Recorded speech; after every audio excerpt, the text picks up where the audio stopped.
Lori, hi. Okay, I want to say a lot in a little bit of time. I know people say stop looking at the numbers, but apparently most people are hanging in there with me for about 3 minutes. So I need to do a lot in a little bit of time. Yesterday sucked. I got off the computer with you guys and I took a nap and had disturbing dreams or nightmares throughout my nap. And again, it was about the thing that happened like 4 days ago. Just feeling unresolved, and in my dreams, I'm resolving it. Which makes me think and agonize about, should I handle this? Should I let it go? And the rational side is like, let it go. But again, I am having trouble sleeping. So that sucks. In general, I was just feeling a little bit worthless. Just because I have no money. And unfortunately, money is power. And right now I feel a little bit powerless. But that's not what I'm here to tell you about today. Let's start. January 2016, I was called for jury duty.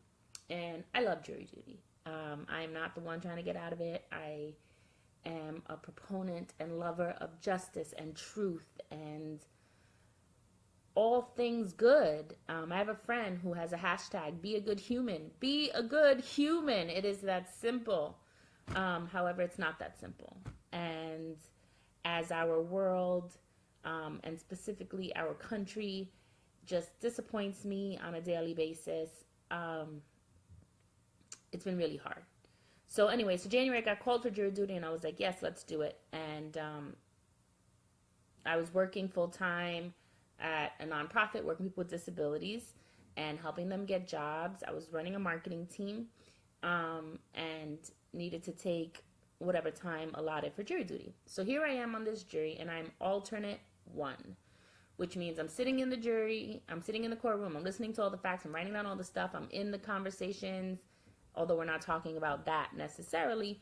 But then once the jury goes back and deliberates, I can't say anything. That's hard for me, not saying anything, especially when you're making the wrong decision.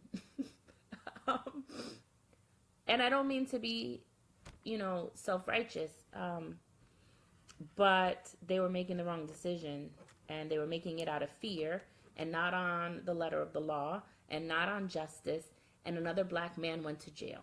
Now, was this black man in a gang? Yes. Had this black man probably murdered someone in his past? Absolutely. Did he kill this man that he was on trial for? Absolutely not. Ballistics proved that he didn't. Even he was 5'1", and the angle of the bullet in the guy's neck, who was 6'1", came from it. It wasn't him. But it made these people in this jury feel safer to put a gangbanger in jail. I had a hard time because I couldn't fix it. I couldn't make it right. And I cried and I just felt like my hands are tied and this is not justice. And there was nothing I could do. I returned to work and had that on my spirit.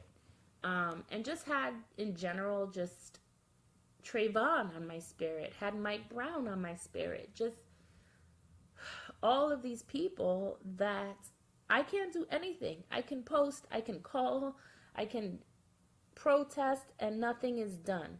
People will still murder black and brown people. People will still pay us less. People will still treat me like crap. So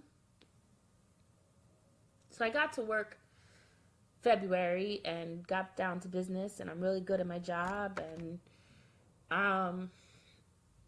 was looking for some more people on my team because it's a challenging job and it's not cut out for everyone. Sorry, I'm tired today. And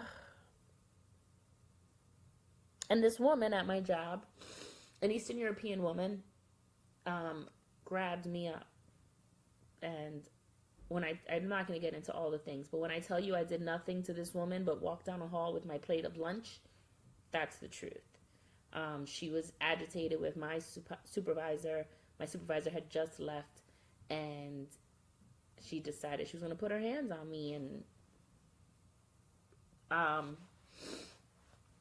I was in shock, and I just kept repeating, "Get the fuck off of me, get the fuck off of me." I think that's all I said. She removed herself from me, and I called my boss, and I was shaking, and she's like, "I'm coming," and she turned around and came back. They took pictures of my arm with bruises and marks, and I was assured that this would be handled. About 6 weeks later, it still wasn't really handled. Finally, I made a big stink about it, and I was moved to an office in the city, lost my accounts. And everyone's like, "You could fight that," and you could. Yes, I probably could, and I probably have a good leg to stand on, but I don't. I'm tired, and the idea of that is so overwhelming and so stressful. And I reached out to some people and didn't get the response that I needed, and was frustrated and was like, anyway, all of that to say that I kept working. The job made some switches, but I couldn't shake it. And to see this woman set me off, I helped out with like the staff appreciation picnic, and like I'm carrying all these mason jars of sunflowers into the bathroom, and here's this woman like kikiing and laughing, and I just was like, I can't.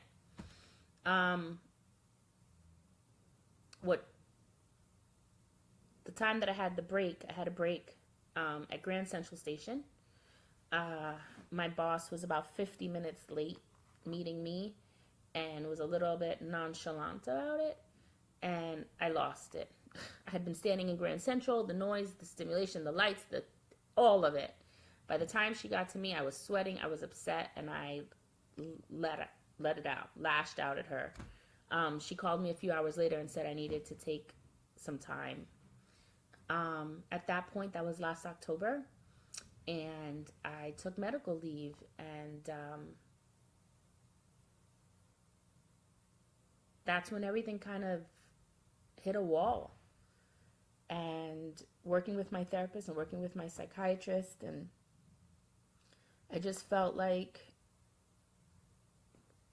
it was really hard to kind of get back in the flow. It was really hard to not feel like there was no one who had my back. And in spite of the education, and in spite of the spiritual background, and in spite of my efforts, I was always going to be the low woman on the totem pole, and I was always going to be mistreated. And I'm done with that. So I disengaged.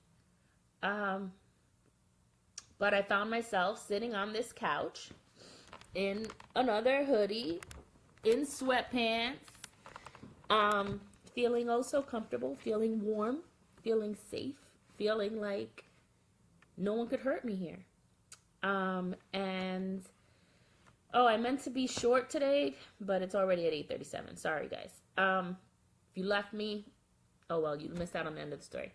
So I found myself sitting on the couch, and I still had certain meetings with like certain clients. I mean, I still have some clients who still call me now, and I am technically employed. That's a whole nother story. But to go out, and whether it be to PTA functions or to, meet a client or to meet a friend, I was having a really hard time figuring out what I was going to wear, what I felt good and what I felt safe in, and what motivated me to leave. And I Googled clothes for depressed people. That's it. Simple. Nothing. Zero. Zilch. Clothes for depressed people. But tons of memes and references to how people are depressed wear sweatpants and, don't look good, or elastic. And I was talking to a friend yesterday, and we were laughing about, those pants with the word pink on the back. Depressed would be like, giving up on your butt instead of pink. But it had me thinking, and I was like, why are there not clothes for us that make us feel safe, that make us feel comforted, that make us feel protected, but that are still acceptable to go outside? So that's where Traumattire came from.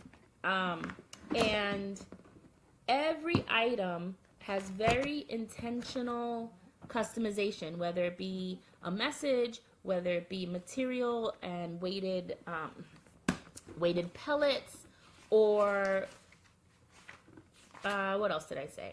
I think that's it. Or colors. So colors, fabric, textures, messaging. And I'll show you the first thing because you've seen it on the YouTube. But this is what I drew, and it is the signature jacket.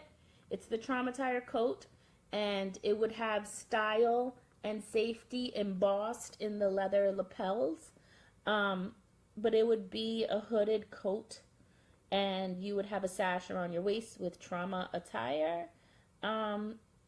But that's detachable too if you don't want Traumattire to be seen. So anyway, this is how it started, and I have since... Why is this all crooked? I'm going to get this right. And I have since drawn and come up with another like 10 pieces.